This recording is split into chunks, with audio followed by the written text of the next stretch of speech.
بەناوی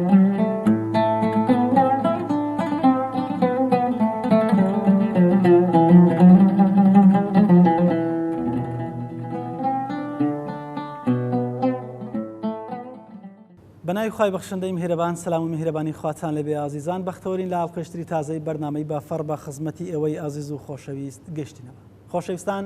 سیویەکی پێنجی هەموو ساڵێک ساڵ ڕۆژ و ساڵوەگەڕی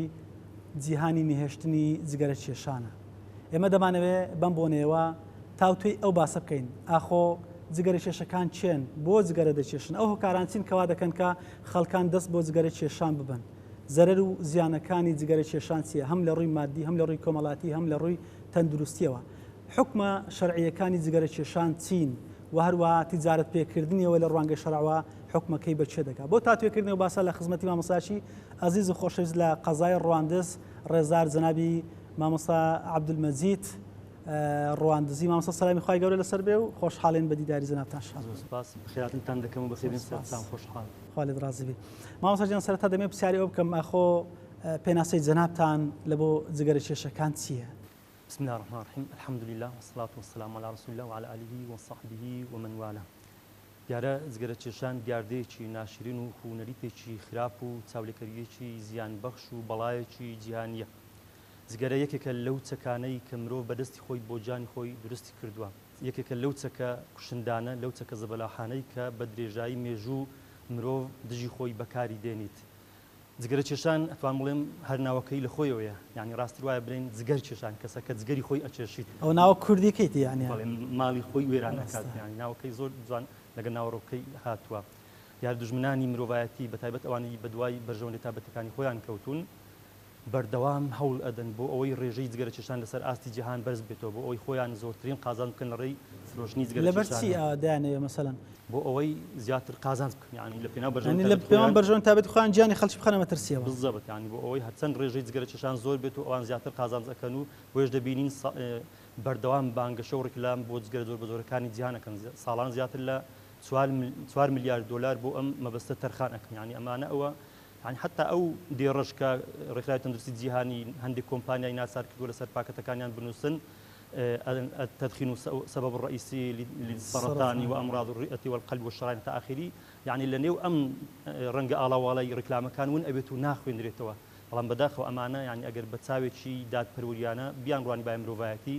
ئەبوایە ڕیکلامەکانیان بۆ بەرهەمێنانی خۆراک و داو دەرمان و خزمەتی مرۆڤایەتی بگۆڕیبا، بەڵام ئەمان بەرپرسیارن لە ڕوحی ملیۆنەها خەڵک کە ساڵانە بەهۆی جگەرەوە جان لە دەستن. چێ بەرپرسە لەو باسی کە بتوانێت سەیتەرە بکە ئاخۆ ئەو ڕەوازە نەدرێ بە جگەرە بۆ نمونە؟ خۆی وەکو گوتمان یانی زیاتر سەرمایەدارەکان بازرگانەکان ئەوانەی کە خاوەن کۆمپانیا زەبەلاحەکانی بەرهەمێنانی تووتن و جگەرن کە ئەوان بەرپرسیار بە دەرەجەیەک بە دەرەجە دوو حکوومەتەکان، یعنی ئەوانە ئەبوایە خەمی میلەتی خۆیان هەبوایە لێ نەگەڕێن بەم شێوێ، یعنی ڕەواز پێ بدەن یان بەو نرخە هەرزانە بەو سانەیە دەست هەموو خەڵکێک بکەوتبایە. باشە،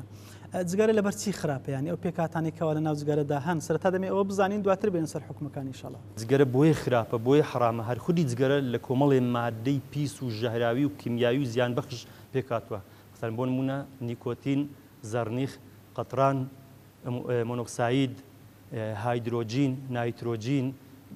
گازی دوانۆکسیدی کاربۆن، گازی ئەمۆنیۆمی هایدرۆکسید، نیتریک ئەسید، قورقشمی ژەهراوی، بایرین، ئەوە هەموو چ دەکەوە مادە ناو قسە زغارەیەوە زۆر لەوە زیاتن. حتا شیکەرەوەکان ئەڵێن جگەرە و تووتن زیاتر لە 4000 مادەی لە خۆ گرت. ماشەڵڵا. حتا بەپێی نوێترین توێژینەوە ئەڵێ جگەرە لە 4700 مادەی ژەهراوی و کیمیاوی پێکات. ئەڵێ لەو مادانە 4000یان زیانبەخش، 175یان کیمیاوین، 43 مادەیان هەر ژەهراوی و زۆر کوشندەنە، بەڵام مادەی کارا هەمیشە لە نێو پاکەت و لە نێو تووتنە نیکۆتینە. ینی شانی باز زۆر لەو مادانە بۆچی بەکاردێن؟ ئەسلی مادەکان بۆ لە ناوبردننی مێش و مەگەز و مێرولە و زەردەوال و حەشەرات، یا هەندێک لەو مادانە بۆ دروستکردنی پاتری سیارە و بۆمب و دەلەمێت و ئەو زۆرشتان، هەندێک لە مادەکانش بۆ وشکردنی گژوگیا و دار و درەخت و ئەو زۆرشتانە. باشە، هەر تووتن لە ناو کاغەزەی دانراوە چۆن ئەو مادانە؟ ئەو مادانە هەموو لە نێو خودی تووتنەکە و لە نێو ئەو پێکاتی کە جگەرەکەی لەگەڵ ئاگرگرتنەکەی ئەو بەڵێ تێکەڵشێشە دروست دەبێت. بەڵێ، پرسیاری ئەوە دەکەم باشە مامۆستا، مێژووی ینی سەر هەڵدان و دروستبوونی جگەرە بۆ کەی دەگەڕێتەوە؟ خۆی تووتن وەکو ڕوەکێک لە دێر زمانەوە هەر هەبووە، بەڵام توان بڵێن مێژووی بەکارهێنانی یان پەیدابوونی جگەرە دۆزینەوەی جگەرە ئەگەڕێتەوە بۆکەی بەپێی لێکۆڵینەوەکان ئەگەڕێتەوە بۆ ساڵی 1492 زانی هاتە زیاتر لە 500 سال بەر لە ئێستا ئەو کاتێکە کشوەری ئەمریکا دۆزرایەوە کە زانای جوگرافیاناس کریستۆفەر کۆلۆمبس ئەو ساڵا گەیشتە کشوەری ئەمریکا و کشوەری ئەمریکای دۆزی چووکە کشوەری ئەمریکا یەکەم شوێنی بڵاوبوونەوەی ئەمڕۆکە پیسە بوو تر دوایی 5 ساڵ قەشەی مەسیحیەکان ڕامنپان ئەم هەواڵی گەیاندا ئەوروپا و بوونی توتن و چۆنیەتی بەکارهێنانی گەیاندا ئەوروپا دواتر لە ساڵی 1590 زاینی گەڕۆکی بەناوبانگ ئۆڤیدۆ هەستا گەڵاو تۆی توتنەکەی گواستەوە بۆ ئەوروپا دواتر لە ساڵی 1595 زاینی بۆ یەکەم جار بالیۆزی فەڕەنسا لە پرتۆگال بە ناوی جان نیکۆت هەستا تۆی توتنی لە باخچەی ماڵەکەی چاند و دواتر بەکاری هێنا ئیتر وەکو چاولێکەری خەڵکێکی زۆر چاولیانی بە ماوەیەکی کەم سوبحانڵا وای لێ هات زۆربەی ماڵەکان زۆربەی وڵاتان بەس لەبۆ زگارە بەکاردەهات مامۆستا بەڵێ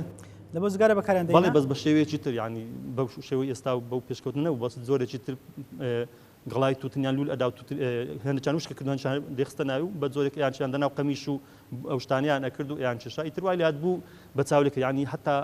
زاناکان ئەڵێن هیچ ڕووەکێک نەبووە بەم شێوەی خێرایە ئەو هاوڵاوێت و بە ماوەیەکی کەم هەموو کشوەری ئەوروپای گرتەوە هۆکارەکەشی ئەوە بوو لە سەرەتا بانگەشەی زۆری بۆکرا کە گوایە چارەسەرە بۆ چەندین نەخۆش هێورکردەوێ بۆ مێشک بۆ دڵ و دەروون و بۆ ناف ئەمانە هەتا ئەوە بوو تا ساڵی 1828 زاینی هەردوو زانای ئەڵمانی بۆ سێک و ڕایمان هەستشیکردنەوەیان کردو مادەیەکی کوشندیان لە نێو جگەرە دۆزیەوە ناویان لێنا نیکۆتین نیکۆتین واتە بەناو جان نیکۆت بالیۆزی فەرەنسا کە ناوبراوی کەم کەس بوو ئەو مادە ئەو یعنی ناو زانستی ئێستا بووە ناوی زانستی ناوی ئەو بالیۆزی فەرەنسایە کە ناویان لێنا نیکۆتین دواتر لە سەرەتای سەدەی 11هەمی کۆچی واتە 400 سال لە ئێستا لەلایەن بازرگانە مەسیحی و یەهودیەکانیش گوازرایەوە بۆ وڵاتە ئیسلامیەکان جا بەڵێ هێورکەرەوەیە جگارە ئەو کەسی کە مدمین ئەبی ینی وای لێ دێ ئەگەر ینی زۆر کەس باسەکە حەمدولیلا لە ژیانە جگەرم نەچێت بەڵام کە جگەرە چێشن ئەڵێن کاتێک توو ڕائبین ئەگە جگەرە نەچێشین مشکمان هێور نەبیتەوە شتی خراپ ئەەکەین ئەمانە پێشتر وانی بەڵام بەهۆی ئیدمان بوونەکە ئەو کاریگەری ئەبێ یان دەکرێت بڵێن لە ڕووی زانستیەوە ئەو هەستە دەمارانەی مێشک بۆن منە کەپی دەکا و دەیگرێ و مادە هۆشبەرەکان ینی سڕکەر و یان مخدەر و یان بێهۆشتە شتانەی یانی نەک برێ ئیستیفادە هەبێت کاتەوە زیانی زیاتر لەبەرەوەی لێ ناگەڕ هەست بە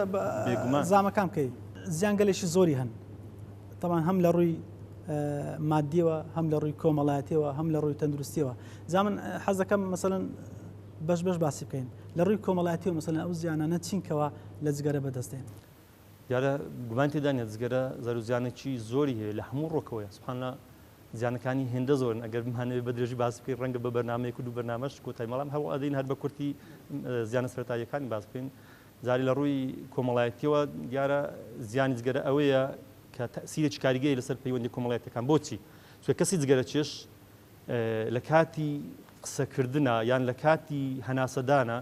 بۆنێکی ناخۆش لە دەمیادێت ینی هەرچەندە خۆی هەست ناک بەڵام بۆنەکەی زۆر ناخۆش ئەوش ئەبێتە هۆی بێزارکەری بەرامبەرکانی خەڵک خۆی لێ دوور ئەگرێتەوە بەتایبەتی بەهۆی ئەو کۆخەوە بەهۆی جگەرە کۆخێکی زۆری توش ئەبێ ئەو کۆخەش وا ئەکا ینی خەڵک لەبەری ڕابکە لێی دوور بکەونەوە یان بەهۆی بەباکردنی ئەو دووکەڵە زیان بەخشە ینی ئەم دووکەڵە بێزارکەرە بەڕاستی ئەمە تەسیل سەر پەیوەندی کۆمەڵایەتەکان هەیە بەپێی ڕێکخراوی راپۆرتی ڕێکخراوی تەندروستی جیهانی WHO ئەڵێ جگەرە چێش خۆی چەند زیان بەخۆی ئەگەینێ بەهۆی جگەرەوە زیاتر بەوانەی لە دەوروبەری لە بەرامبەری یعنی حتا بەپێی لێکۆڵینەوەکان دەرکەوت کە لە 85 ئەوانەی کە تەمەنیان لە 90 ساڵی تێپەڕی بوو ئەو کەسانە بوون کە جگەریان نەچێشا بوو لە ژیانیانە و لە 90 ئەو مردوانش کە ڕێژەی مردووە ژماری مردوەکان ئەوانە بوون کە جگەرە چێشنەوە بەڵام زۆرترین ژیانیان لەگەڵ جگەرە چێشەکان بربۆسەر یانی 75 ئەو ئافرەتانە بوون کە هاوسەرەکانی خۆیان جگەرە چێشنەوە بەڵام هاوسەرەکانیان جگەرە چێش بوون حتا بەپی راپۆرتی ڕێکخراوی تەندروستی جیهانی ئەڵێ ئێستا نزیکەی 700 میلیۆن مناڵ لە جیهان بەردەوام دووکەڵی جگەرە هەراسانیان ئەکات و تووشی ڕەبە و تووشی چەندین ناخۆشانەکە ئەم ڕێژەیە تقریبەی نیوەی مناڵانی جیهان پێک دێنن ئەمە جۆرێکە لە ڕووی کۆمەڵایەتیەوە تەسیری هەیە بەهۆی ئەم زیان گەیاندنە بە دەوروبەر هەر بۆیش ئەبینە ڕێکخراوی تەندروستی جیهانی داوا ئەکات جگەرە قەدەغە بکرێت لە شوێنە گشتەکان لە نێو ئۆتۆمبیل لە ناو دەوایەکان بۆ ئەوەی ئەوانی تر ینی خەڵکی بپارێز نەک لە بەرخۆیان ینی بۆ ئەوەی خەڵکی تر کە جگەرە چێش نینە زیانیان پێنەگات و هەروەها خاڵێکی تر لە ڕووی کۆمەڵایەتیەوە ئەبینی کەسی جگەرە چێش بەهۆی جگەرە چێشانەوە دەم و ددان و لێ و ئەمانەی زرد و ناشرین ئەبن دم و چاوی ڕوخسارەشی ناشر نیشانە ڕوخساری ناشرین ئەبی یعنی وای لێ دێت کە خەڵک حەز بە دیتن و نزیکبوونەوەی نەکە حتا بەپێی توێژینەوەی توێکاری لە ناوەندی لێکدانەوەی تەندروستی کە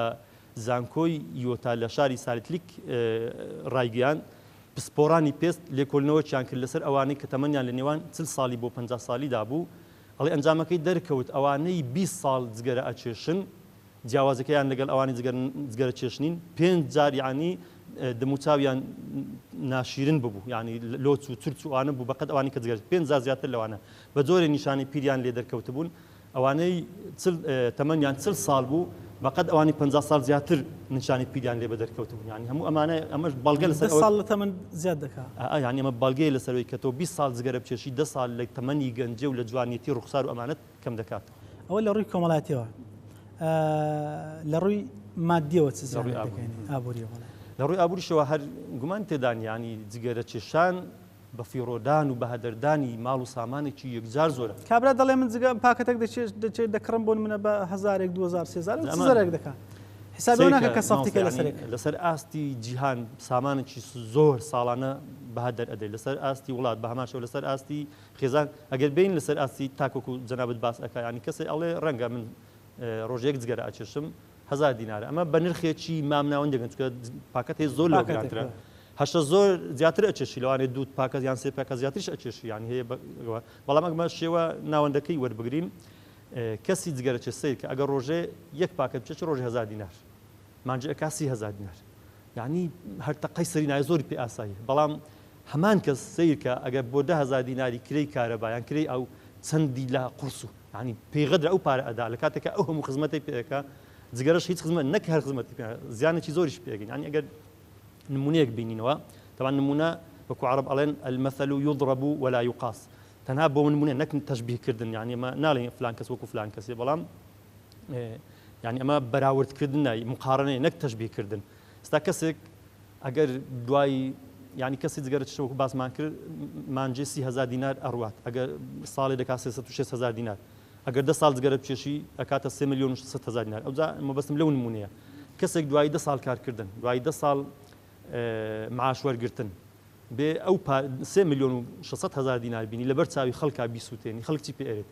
پێش هەموو کەس جگەرە چێشەکان لێ وجواب دێن باشە ئەمە زەمینی ئەم ئەخر ئەو کارە خراپە بۆچی ئەنجام دەی خۆ بە هەموو پێوەرێک کاری ئەوی ئەوش کارێکی خراپە بەڵام زۆر لە جگەرە چێشان باش بۆچی چونکە تەنها سووتانی پارەکەی بەڵام کەسی جگەرە چێش هەمان پارە ئەسووتێنی خۆشی لەگەڵا ئەسووتێنی ماڵ و خێزانیشی لەگەڵا ئەسووتێنیت ژینگەش پیس ئەکات یعنی نەخۆشیش بڵاو ئەکاتەوە لە پاشان خۆ زەرۆزیانی جگەرە هەر ئەوە نییە کە تۆ بە جگەرەی ئەدەی ئەدی ئەو مەصرفی چرخ و غاز و تەپلە و ئەدی مەصرفی ئەو مشتانەی بەهۆی جگەرەوە ئەسوێن وەکو ڕایەخ و پۆشاک و جاریوای دارستانی ئەسووتێ ئەدی مەصرفی ئەو هەموو نەخۆشانێک کە بەهۆی جگەرەوە توش مەصرفیانەکەی حتا لە وڵاتێکی وەکو میسر ئەڵێ ساڵانە 3 ملیار جنەیهی مەصرفی ئەو نەخۆشیانەیە کە تەنها بەهۆی جگەرەوە تووشی خەڵک ئەبن لە کوردستانە بەپێی راپۆرتی وەزارەتی تەندروستی 30 ملیۆن دۆلار ساڵانە بۆ جگەرە تەرخان ئەکرێت یعنی ئەگە بیر بکەینەوە ئەو بڕەپارەیە لە کوردستان ساڵانە 50 قوتابخانەی پێ دروست ئەکرێت ئەو بڕەپارەی پێ ناکرێ ماوەسا بەڵێ دەرچیشی پێ ناکرێت دەرچی پێ ناکرێت هەمووی ئەسووتێت و لە نێو ئەچیت ئەگەر لەسەر ئاستی جیهان بڕوان ینی ئەو هەموو مەصرفە ئەهوم پارەیە ئەگەر بۆ پرۆژە خزمەتگوزاریەکان و بۆ خۆراک و داودەرمان سەر بکرابایە ئێستا نەکەسی برسی لە جیهان ئەمایەوە نەهێندەش خەڵک نەخۆش ئەبوو نەهێندە خەڵکیش ئەمرد ئەمەش لە ڕووی ئابووریەوە دەستخۆش بێ طبعا لە ڕووی تەندروستیشەوە زیانش یەکجار زۆری هەن سەرچەکە شاری ئەوەن بۆیە خزمەت دواتر ئەو زیانانێکەوە دەگەین لە ڕووی تەندروستیەوە چین لە ڕووی تەندروستیشەوە زیانەکانی هەر ئێستا گومانی لەسەر نەمایە هەرچەندە تا ناوەڕاستی سەدەی ڕابردوو زیانەکانی جگەرە بەم شێوەیە بە دیار نەکەوتبوون چونکە تاقیگە و مختبەرەکان بەم شێوەیە نەبوون زیانە بەڵام دوای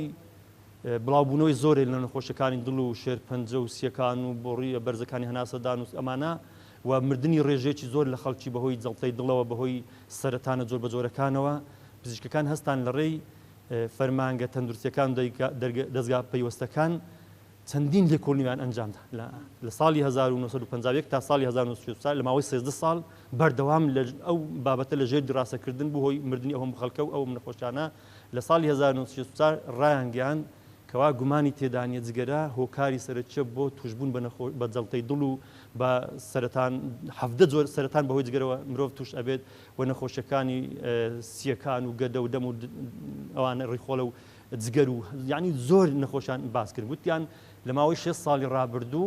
50 ملیۆن کەس بەهۆی جگەرە کێشانەوە جانی لەدەستداوە. ماوەسە لێرە قەوسەکەم دێ بە ئەرگنبیم کۆڕۆنا مەترسی دارترە ئەوەی کە باس دەکرێت و حەزەر لەسەر دەکرێت یانەوە جگەرە. جا ئێستا ئەگەر زیانەکان شتا بەتەواوی باس نەکەن ئەگەنا ئەگەر مقارنە چی بکەین ینی ئەو خەڵکی ئێستا ینی بە ئامارەکان تەواو بکەین ئینشاءالله ئەوجا مقارن چەکەین بزانین کامیان مەترسی دارترە. بەپێی دوا راپۆرتی ڕێکخراوی تەندروستی جیهانی WHO و لەگەڵ ئینستیتوتی شێرپەنجەی ئەمریکی کە لە 688 لاپەڕە پێکاتوە ئەڵێن جگەرە ساڵانە 6 بۆ 7 ملیۆن کەس ئەکوژیت لە هەر نۆ چرکەیە کەسێک بەهۆی جگەرەوە جان لەدەست ئەدا لە 12 کەس کە لەسەر بارتەقای دانیشتوانی کوردستان خەڵک دەکوژی زیاتر بڵێ لە هەر 12 کەس کە لەسەر گۆی زەوی ئاژین یەکەچان بەهۆی جگەرە کێشانەوە جان لەدەست ئەدا ئەڵێن ئەگەر بێت و ڕێو شوێنی تون نەگرینە بەر بۆ قەڵاچوکردن و نەهێشتن و کەمکردنەوەی جگەرە بۆ 30 ساڵی تر ئەو ڕێژەیە زۆر زیاد دەکات یعنی ساڵانە 10 ملیۆن کەس بەهۆی جگەرە کێشانەوە جان لەدەست ئەدەن بەپێی راپۆرتی ئەو کە زیاتر لە 4000 پسپۆری تەندروستی لە شیکاگۆ بەشداریان کردبوو کە راپۆرتێکیان پێشکەش کرد وتیان لە ماوەی 100 ساڵی ڕابردوو 100 ملیۆن کەس یعنی ئەمە لە کۆتای سەدەی 20 ئەو راپۆرتیان پێشکەش 100 ملیۆن کەس بەهۆی جگەرە کێشانەوە جانیان لەدەستداوە ئەڵێن ئەم ژمارە لە قوربانیەکانی هەردوو جەنگی جیهانی یەکەم و دووەم زۆر زیاترە تەنانەت دکتۆرە خاتو زغلۆ هارلم ڕۆتلان کە سەرۆکی ڕێکخراوی تەندروستی جیهانی و سەرۆکوەزیرانی پێشووی نەرویجی بوو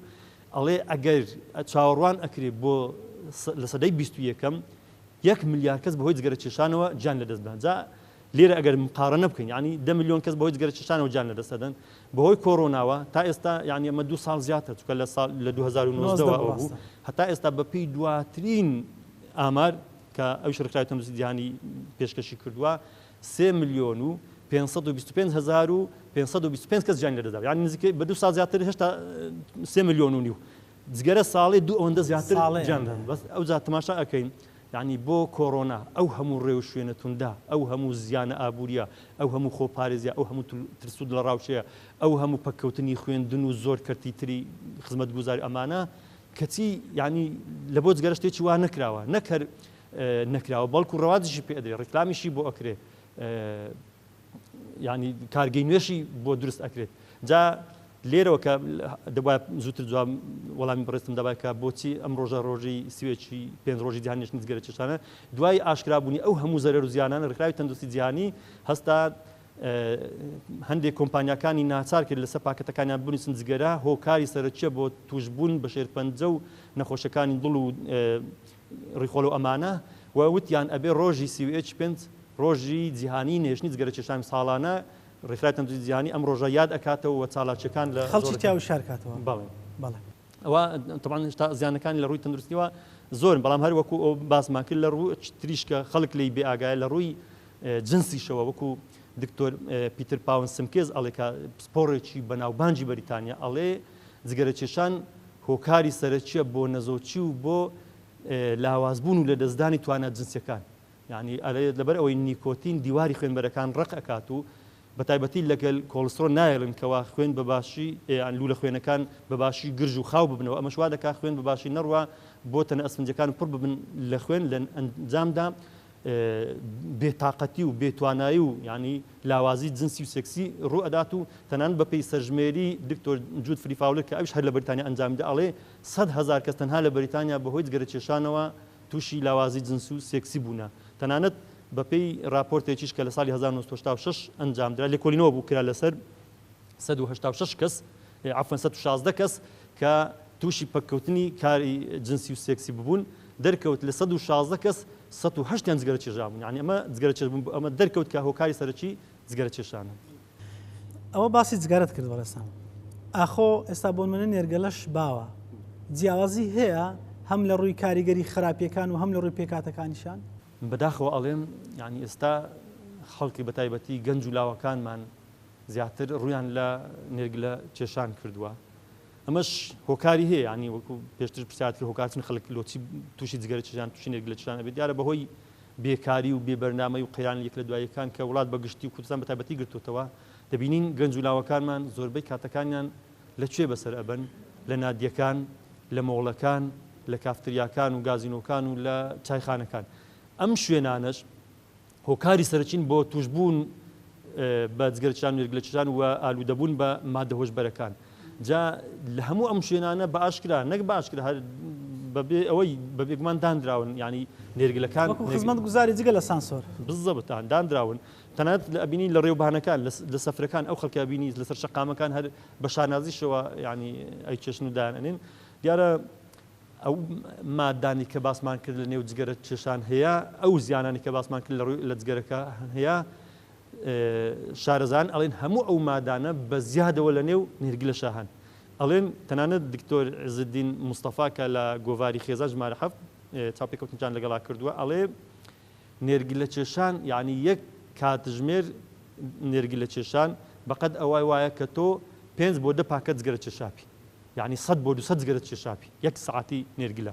ئەڵێ یەک نێرگلەی بچێشی بەقەد ئەوە 80 جگەر یعنی 4 پاکەت جگەرە چێشاپی یعنی هەموو ئەو زیانانە زیاتر ینی حتا هەندێک وا گومان ئەبن ئەم دووکەڵە بەناو ئاواداتێ ئەپەڕیت و ئەوە خاوی ئەوە هیچ وەکو ئەو باسی ئەەکە ئەڵێ هیچ بنەمایەکی زانستی نیە کە پاک ببیتەوە مادەکان زیاد بەڵکو زیاترشەوە تەنانەت ئەو لە ڕووی جنسیش دیسا باسەکات و ئەڵێ ئەو کەسانێک کە بەردەوام نێرگلە ئەچێشن سەدا 40 توانای جنسەکانیان کەمێتەوە بەقەد ئەوانی کە هیچ نێرگلە و جگەرە ناچێشن. بەڵێ ئەمە لەبەرەوەی پرسیارانم کردمەوە مامۆستا بەڕێز پێم خۆش بوو زەرە و زیانەکان ڕوون بێ لە بەرامبەر بینەر و بیسەرەکانمان جا بینە سەر حکومەکەی لەبەرەوەی ئەگەسان بڵێن حرامە ئەوە بە ئاسانی لەوانەیە قبولی ئەوە نەکەن ئەگەر چی مطلقا بەڵام پرسیاری ئەو لە جەناب دەکەم لە ڕۆژ شەرعیەکە و ئاخۆ حکمی جگەرە چێشان بەکوێ دەگا دیارە جگەرە وەکو باسمان کرد لەبەر ئەوەی 400 ساڵێکە بڵاو بوویتەوە نە لە سەردەمی پێغەمبەر هەبوو سەلەم نە لە سەردەمی زانایانی شێخی سەلەفی ساڵح و تابعیەکان و تابعیش هەر نەبووە 400 ساڵێکە بڵاو بوویتەوە 1100 ساڵ دوای هاتنە 1000 نزیکەی 1000 ساڵ زیاتر دوای هاتنە خواری قورئان جگەرە بڵاو بوویتەوە لە وڵاتی ئیسلامەکان هەر شتێکی کە حەڵال بەس ئەوە ینی نەسەکی سەریحی لەسەر بەڵێ ئاخر مەبەستم ئەوێ ینی هەر شتێک کە نەسی لە سەبێ ئەبێ شتێکە خۆی موجود بێ چونکە تو باس شتێکی بکەی ئەو شتە حرامە کە نەژبی خەڵک ئەبێ و باس چی بی بەڵام ئەبین قورئان یان حەدیث ئەمانە سەرچاوی ڕئیسینە بەڵام هەر ئەمانە مەصدەرین بۆ تەحلیل و تەحریم ینی زانایان چەندین بۆ ئەو شتانێک کە تازە پێ ئابن لەمە دوا پەیدا ئەبن کە نەبووە لە سەرەتا قورئان و حەدیث باسی نەکردووە قیاسمان هەیە ئیجماعمان هەیە ئیستصحابمان هەیە زۆر مەسادرەکان بۆ ئەوەی شتەکان سەنگاندنیان بۆ کرای ئەچتە بابی حرامەوە یان بابی حەڵالەوە هەرچەندە لە سەرەتای هاتنی گواستنەوەی بۆ وڵاتە ئیسلامیەکان سوڵتان مرادی چوارم خەلیفەی عوسمانی قەدەغەی کرد بە حرامی دانا بەڵام لەبەر ئەوەی نەسێکی سەریح نەبوو زیانەکانیشی بەم شێوێ بەدیار نەکەوتم چکۆکو باسمان کرد ئەو مختبەر و تاقیگە و ئەو شتانە و تا جگەرە تەحلیل بکەن و بزانن مادەکانی چنە و زیانەکانی چۆن دیاری بکرێن بۆیە زۆربەی زاناکان لێ بێدەنگ بوون هەندێکیان تەنان بە حەڵالیشان دانا لەسەر ئەو قاعیدەی کە دەیان چێشا لەگە ڕێزم بە خۆشان دەیان چێشا چکەیان گوت قاعیدەیەکی ئوسولی هەیە ئەڵێ الأصل في الأشياء الإباحة هەموو شتێ لە ئەسلا بەتایبەتی لە خۆراک و ڕووەک و لەو زۆرشتانە لە معاملاتە هەموو شتێک حەڵالە مادام بەڵگە لەسەر حرامەتی نەبی طبعا ئەمە لە عیبادەتە بە پێچەوانەوە ینی هەموو عیبادەتێک حرامە مادام بەڵگە لەسەرکردن و حەلالیەتی نەبی ینی تۆ نابێ لە خۆتەوە برێەوە شتێکی باشە ئەبێ بەڵگە هەبێ لەسەرکردنی بە پێچەوانەی معاملاتە هەموو شتێک بۆت حەلالە ئیلا ئەبێ بەڵگە هەبی لەسەر حرامەتی جا لەسەرەوە ساسە وەکو باسمەکە هەندێک لە زانایان بە حەڵالیان دانا و هەندێک خۆشیان یان چێشا چونکە وەکو باسمەکە زیانەکانی بەدیار نەکەوتن بەڵام دوای دەرکەوتنی زیانەکان و شیکردنەوەی تەقریری تۆبی و راپۆرتی پزیشکانی جیهان مووقیفی زانایانیش گۆڕا چونکە ئەبێ بزانین شریعەتی ئیسلام ئیعتیماد ئەکاتە سەر تەقریری توبی لە زۆر شتەکە تەنانەت ڕۆژوو ئەبینین واجبە بەڵام دکتۆرێک کەسێک نەخۆش بێ نەخۆشی گورچی لە پێویستی بە ئاو بێت و ئەگەر ئاو نەخواتەوە ڕۆژەی یەکسەر بمرێ بسەلای دکتۆری فەحسی بکات و بڵێ ئەمە ئەگەر بە ڕۆژوو بی ئەمری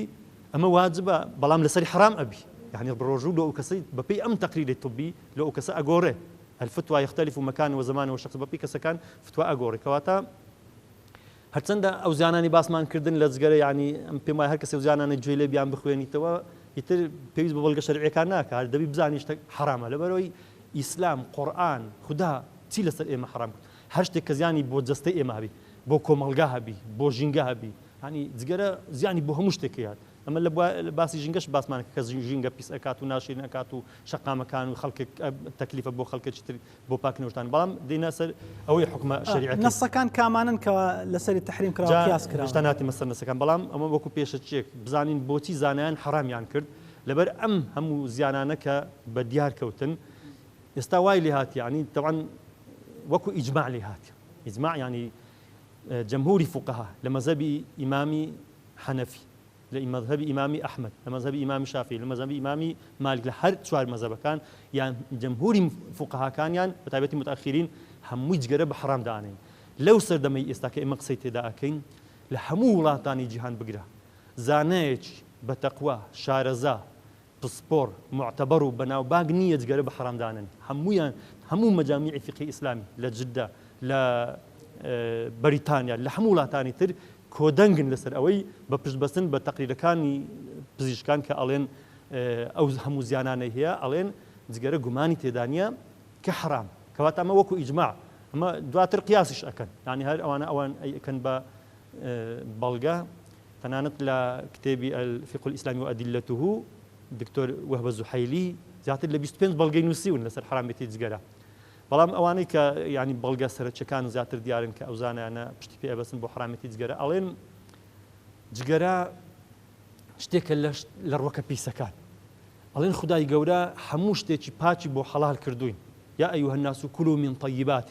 يعني يسألونك ماذا أحل لهم قل أحل لكم الطيبات خدا چی بۆ حەڵال کردوون بگەڕێن شتەپا هەر شتێک پاک بی زیانی نەبی خاوێن بی بە مەرجێ وەکو باسمان کرد لە ڕووی تەندروستیشەوە زیانی نەبێ ئەم شتانە حەڵال تەنانەت باسی وەزیفەی پێغەمبەران ئەکا کە هاتوون بۆ بەشەریەت ويحل لهم الطيبات ويحرم عليهم الخبائث ئەڵێن پێغەمبەران هاتوونە شتی پاکتان بۆ حەلال بکەن شتی خراپیشتان شتی پیسیشتان لێ حرام بکەن باشە جگەرە پیسیان پاکە کەسێ بڵێ جگەرە لە شتە پاکەکانە یعنی تەنانەت خودی جگەرە کێشەکانیش ئەڵێن جگەرە پیس کەواتە شتی پیسیش بەپێی ئەو ئاەتە حرامە مەرج نییە هەموو شتە پیسەکان ناویان هاتوی مادام خدا ئەفەرمیشتی پیس لێتان حرامە حرامە تەواو جگەرەشێک کە لە شتە پیسەکان دوم ئەڵێن جگەرە بەپێی تەقریری پزیشکی طبی بەڵگەی ئەوەیە کە ئەبێتە هۆی خۆکوشت خۆکوشتنیش لە ئیسلامە حرامە خوای گەورە فەرمێ ولا تقتلوا أنفسكم یان ولا تلقوا بأيديكم إلى التهلكة بەدەستی خۆتان مەکوژن خۆتان بە هیلاک مەدەن مەسەلە لە پرسیارێک دروست دەبێ ئەگەر کەسێک دکتۆر پێگۆ تووشی سەرەتان شێرپەنجە بووە بە هۆکاری جگەرە کێشان ئەو کەسە دوای ئەوەی مصرف و ماندووبوونیش زۆر دەکات ئەگەر پێوە مرد بەو نەخۆشیە ئاخۆ ئەو کەسە نابێتە قاتیلی نەفسی خۆی جا ئەوە ئەگەر تەماشا بکەین مەسەڵەن ئەگەر پێشتر نەیزانیبی توش بووە و دووچار بووە پێشتر پێگوتێت و جگەرە بچێشی مەسەن دەزانی کە تووشی نەخۆشبوونەکەی پێشی توش بوون مامەستا هەم کەس نازانی کە هۆکارە لە بۆ دروست بوونە نەخۆشیە با دەزان بەڵام ینی ئەوەش بزانین کەسی بە تەمەن هەیە لەگەڵ ئەو پەڕی ڕێزم بۆ هەموو جگەرە چشکان چکە زۆریان لە زروفێکە چکە ئەبێ باسی ئەو بارودۆخ بکەین ینی هەر لە سەردەمی ئێمە خۆم لە بیریتم لە تازیەکان خوانسەی جگەریان تەوزیع کرد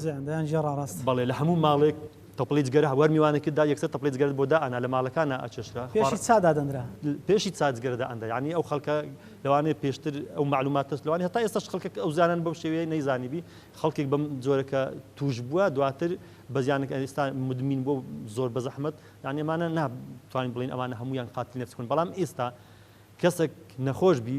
سلای دکتۆر بڵێ ئەگەر چیتر جگەرە بچێشی ئەمری ئەوی جێی پێنەدا بڵێ ئەوە ئەبێتە قاتیل نەفس بەدەستی خۆی کوشت چکە خۆ کوشتن چ ڕاستە خۆ بە فیشک یان بە ژەهر یان بە شێوەیەکی بەتیع لەسەر خۆ یعنی جگەرەش قاتیلی نەفسی خۆتە بەڵام بە شێوەیەکی لەسەر خۆ باشەگە دکتۆر پێی نەڵێ خۆ ئێستاکە منە گەنجەکان من دەزان کەسەوە لە دروست بوون و نەخۆشیە ئەگەر ئەوە توش بوو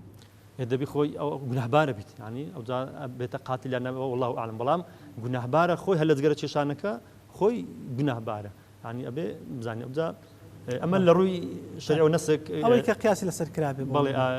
ئەوە هەر قیاسی خۆی گەورە فەرمێ ولا تقتلوا أنفسكم مەبەستم پرسیارێکم ئەوەیە کە بڕۆی سەر ئەوکەیتر کە ئەوەتانی نەسان لەسەرتن ئەوە خۆی گەورە فەرمێ نەخۆتان بەدەستی خۆتان بکوژن نەخۆشتان بە هیلاک بدەن بە جگەرە چێشانیشەوە هەم خۆت ئەکوژی و هەم خۆشت بە هیلاک بەڵگەیەکی تریان ئەوێ ئەڵێن پێغەمبەری خوا فەرمی صلی الله علیه وسلم لا ضرر ولا ضرار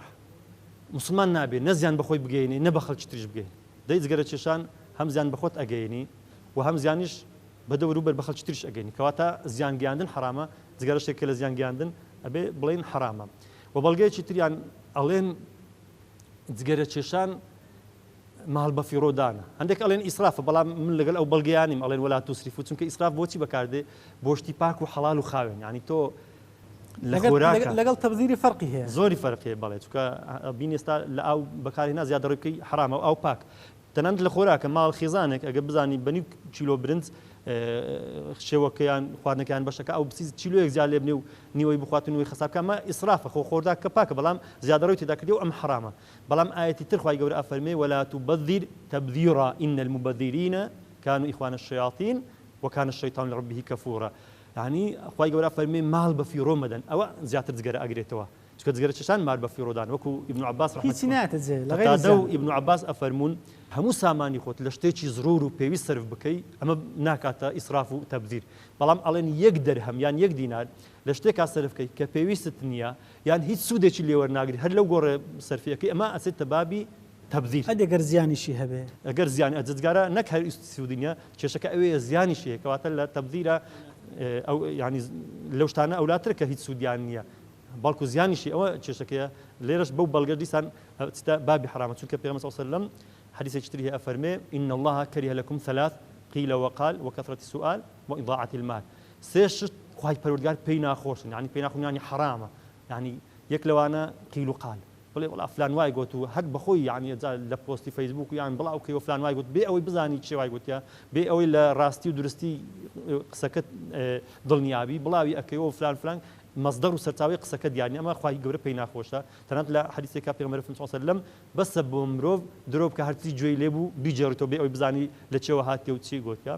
دووەم کە خوای گەورە پێی ناخۆشە کەثرەت السؤال زۆر پرسیارکردن لەو شتانێک کە پەیوەندی بە تۆ نیە یان پێویست پێ نیە یان ئەسڵەن پرسیارەکان وەڵامیان نیە تۆ بەش دوای شتی ئەگەری متەشابهات و زۆر شتانە پرسیار لێ یەکەی ئەمەش خوای گەورە پێی ناخۆشە سێم کە مەبەستمانە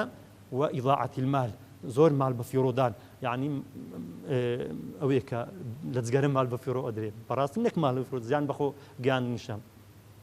بەڵگەیەکی تریان ئەوەیە ئەڵێن پێغەمبەری خوا ئەفەرمی صلی الله علیه وسلم ما أسكر كثيره فقليله حرام هەر شتێک زۆریەکەی سەرخۆشکەر بی کەمیەکەشی هەر حرامە ئێستا خۆ عەرەق و مەشروباتیش ئەگەر کەسێک پەرداغی نەخواتەوە سەرخۆش نابێ ینی بە دڵۆ دەپرسن دەڵێن کاکە سەرخۆشم ناکە کەمەشی دەخۆم لۆ حرامە مەسەن چونکە زۆریەکەی سەرخۆشکەر کەواتە جگەرەش زۆریەکەی نەک سەرخۆشکەرە فەوتێنەریشە سوتێنەریشە کەواتە دیسان بەو بەڵگان زۆر بەڵگەی تریان لێرەکە لەوانەیە کاتمان نەبی هەمویان باس بکەین ئەگەرنا بەڵگیان زۆر هیناینەوە بەڵام گرنگ ئەوێ بزانین تێکرای زانایان ئەو سەردەمە ناڵێم ئەوانی پێشە چکە هەبوو بەخۆشی کێشاوە هەتا لەوانەیە ئێستا شەوی بخۆی پێش کە پێشتر توش بووە بەڵام ئێستا تەحەدا ئەکەم لە هەموو جیهانی ئیسلامی یەک تاکە زانای معتەبەر و شارەزا و جێی سیقە بێت کە فتوابدا بڵێ جگەرە حەڵالە و ئەوەی کە بڵێ مەکروها مەکروه زائید مەکروه زائید مەکروه چەند مەکروه هەمزارە دووبارەی بکەوە هەر حرامە لە بۆ شتانێکە کە زیانی نەبی شتێک هەشت زیانی هەبوو خۆ ئێستا گەر تماشا بکەین مادە هۆشبەرەکانش خۆ دقیقیان لەسەر نییە بەڵام لەبەرەوەی زیانەکانیان باش هەمویان کەسگومان هەیە لە حرامیەتی ئەمانە جا ئەوشمان لەبیر نەچی یعنی هەر شتێک کە خۆی حرام بوو بازرگانی پێ ئەجەم دەبێت پرسیاری ئەو بکەم بەسەوە ئەو کەسەکە کە جگارە کێشە حرامە کە دەیچێشی بۆ نمونە مطلقاً زۆرانێکمان هەن تجارەت پێ دەکەن لەوانەیە کابرا خۆی نێشێشی بەڵام تجارەت کردن فرۆشتی پێ دەکا دەیهێنێ و ئیدی لە ڕووی مادی و ئیسفادەک لێ دەکا ئاخۆ ئەوە پارەکەی حەڵالە یان تجارەتەکەی بەکوێ دەگا حکمەکەی خۆی هەموو شتێک ئەگەر سیر بکەین لەوانەیە خەڵکێک تێدا سوودمەند بێ بەڵام ئەمانە ڕێژەیەکی کمن یعنی حتا تەنانەت لە قمار و لە مەشروباتش خوای گەورە ئەفەرمێ يسألونك عن الخمر والميسر قل فيهما إثم كبير ومنافع للناس بەڵام وإثمهما أكبر من نفعهما ئەگەر پرسیارت لێکن لەبارەی قمار و لەبارەی مەشروبات و شتانە بڵێ گوناحی زۆری تێدایە و سوودیشی لە بۆ هەندێک خەڵک سوودەکەی چییە کەسێک بازرگانی پێوە ئەکات و لەوانەیە بۆ خۆی بفرۆشی قازان بکات لە ڕووی مادیەوە سوودەکە لە بۆ ئەو کەسەیە بەڵام کەچی ئەمە نابێتە بەڵگە بۆ حەلالەتی ئەو زۆر شتانە دەکرێت بڵێن ئەو خیتابەی خوا سوبحانەهو وتعالە بۆ عەقڵەتی ئەوان بۆ لە هیکڕە ئەوان نەڵێ پێ بڵێ کەمەک ئیسفادە هەیە بەڵام ئیسفادەکەی لە ڕووی مادیە و معنای ئەوە نییە حەڵال بکرێت بەڵێ ئەجا ئەمە بەسمە جگەرەش نێرگلش بە هەمان شەوە یعنی ئەگەر برێن طبعا کابرا دانیشە لە نێرگەڵیشش بە 25,000 مەسەن ساعتێک دادەنیش لێ وەردەگری لە بۆی سادەش زۆری هەیە لە ڕووی مادی یعنی فان بڵێن لەو دوانش فيهما إثم كبير ومنافع للناس بەڵام وإثمهما أكبر من بالضبط يعني چونکە ڕاستە کەسێک لە کافتریاکان لەوانە قازانجی لێ بکات و لە یان ئەوەی دینی یان ئەوەی لە دوکانی جگەرە ئەوانەی دوکانێک لێ ئەمانە ئیسفادە بەڵام ئەمانە ڕێژەیەکی کمن کەواتە ئیسفادەی ئەوانە طبعا ئەبێ بزانین ئیسفادەی ئەوانەش ئەوە ئیسفادە نێ لەوانە چونکە ئیوانیش حرامە هەر شتێک پێغەمبەری خوا صلی الله علیه و سلم هەر شتێک خوای گەورە حرامی کردی کردن فرۆشتنیشی پێوە حرام کردووە تا بازرگانی پێوەکردنیشەوە کەواتە بەکارهێنانی و فرۆشتنی وە گواستنەوەش تەنانەت هەموو قیاس لەسەر ئەوەی مەشروباتی کە شتێک حرام بی ئەوەی ئەگوازیتەوە ئەوەی تێکاتوە و ئاخی هەموو نەفرەتیان لێکراوە جگەرەش بە هەمان شێوە هەموو ئەوانە کە ئەیفرۆشن و یان دوکانیان هەیە هەموو ئەوانە حرام ئەفرۆشن ئەبێ بە حرام مارکێتەکان دۆست و ڕەفیق و خزم برادەرەکان مارکێتیان هەیە پێیان دەڵێن کاکەجان کاسبی حەڵاڵە جوانێ دەکەی ئەو پاکەتانە چ دەیفرۆشی وەڵا گوناح دەکاتێ ئەو پارە جوانت حەڵاڵە حرامی دەکەی حرامی تێ دەکەی کابرا دەڵێ خەر من بازاڕم نابی بازاڕم نییە و بەهۆی ئەوەی کەسێک دێ پاکەتێک مزگارێک دەتباتن دنیاکشی تر دەبایانی ئەوە حجزەیە خۆی مەرجی کڕین و فرۆشتن لە حەڵاڵێتی ئەوەیە ئەو شتێکە ئەیفرۆشی سوود بە خەڵکێکی تر بگەێنیت تەنانەت ئەبینین لە کاتی فتنیات چەک فرۆشتن حرامە خۆی چەک پێویستە لەبەرەوەی ئەگەر لە دژی دژمنەوەوانە بەڵام ئەگەر فتنە و شەڕی ناخۆشتانە بڵاو بۆ چەک فرۆشتنیش حرامە کەواتە تۆ زۆر گرنگە ئەو کەسەی کە هەر شتێک ئەفرۆشیت چەند حەزی لێ لە ئەوەی معاملەکەشی ببێتە عیبادەت و خواپەرستی چەند خۆی ئیسفادەکە مەبەستیشی بی بەرامبەرەکەی ئیسفادە بکە بەڵام تۆ تەنها خۆت قازانجەکەی ئەبینی ژەهر دەرخواردی کەسەکان ئەدەی خۆی ئەسووتێنی خۆی تووشی سەرەتان و 1001 نەخۆشی ئەکە بەڵام وەکو سوود و ئیسفادە وشمانەوێت یعنی لەوانی هەندێک سوودیشی هەبن با بە ئینسافەوە قسە بکەین لە بۆ جگەرە چێشان ئەوەندەی من تەماشەم کردووە چار خاڵم دۆزیتەوە کە جگەرە لە بۆ خودی جگەرە چێشان سوودیانی ئەویش یەکەم کەسی جگەرە چێش سێم قسەکە تەنز بێ دواتر کەسی جگەرە چێش پیر نابێت دوم کەسی جگەرە چێش هەمیشە جلوبەرگێکی نوێ و خاوینی لەبەردایە سێم جگەرە چێش پێویستی بە خۆراکی زۆر نییە یعنی خۆراکە چکەم بەشێکە چوارم کەسی جگەرە چێش بە شەو کەس ناتوانێت دزی لێ بکە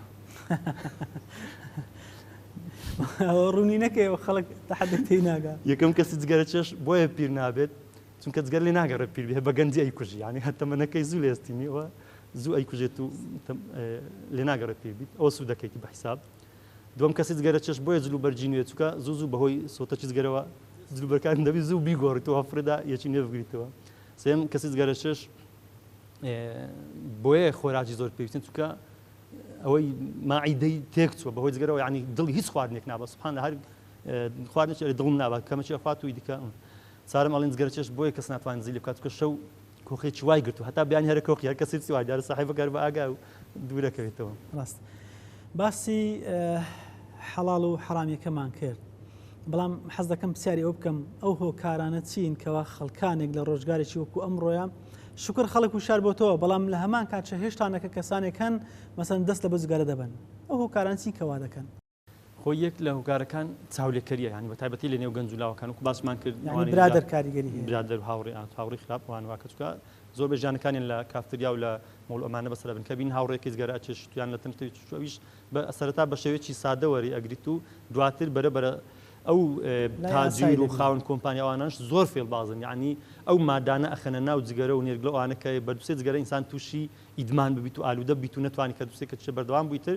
وای لێ دێ ئیرادەی نییە ینی بەسەر خۆی دازال بیت و واز دەبین بۆیە ئەبێت وەکو بە شێوی چاولێکەری توش ئەبێت و ئەمە یەکە لە هۆکارەکان هۆکارێک تریش ئەوەیە ئەوش هەر ئەگەرێتەوە بۆ کافتەوە بەڵام هۆکارەکەی بێکاریە خەڵک نازانی ینی بە هیچ شتێکەوە مەشغول نییە ئەبینی دائانیشی لە چایخانێکا لە بینی بە دیار تەلەڤیزیۆنەکە چەکات پەنا بۆ جگەرە ئەبات و یان ئەبینی زۆرێک لە فلیمەکان و لە ئەو درامە ئەوانە ئەبینی ئەکتەرەکان جگەرە چێشن ئەمان وا ئەزان پاڵەوانی ناو فلیمەکان کاتجگەرە چە ملیار شتێکی باشە و خەڵکێکیش بە تایبەتی مناڵ و گەنج و ئەمانە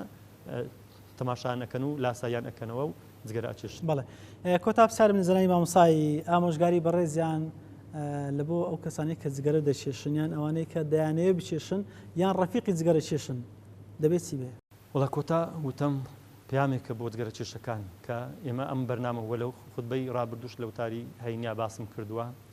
و زۆریش لە پۆست و لە فەیسبوک ئەمانەشم باس کردوون و زۆرێک لە کۆڕ و سیمیناریشم لە قوتابخانەکان و لە شوێنەکانی تریش باس کردووە لە زۆربەی گۆڤار و بڵاوکراوەکانیش بابەت منە سەر جگەرە هەمووی لە خەمخۆری ئەم جگەرە چێشانە بەڕاستی لە دڵسۆزیتم نەک برێم ینی برینداریان بکەم یان شوین حەز ئەەکەم زوو فریای خۆیان بکەون و بە خۆیاندا بچنەوە تاکەی ئەو هەموو پارە جوانە بە فیڕۆ ئەدەن کە لەوانەیە بەو پارێت چەندین حاجات و پێداویستی ناوماڵیان هەبێت تا ئێستا بۆی نەکراوی پڕیکاتەوە بەڵام جگەرە بوویتە سەبەب کە نەیتوانیوە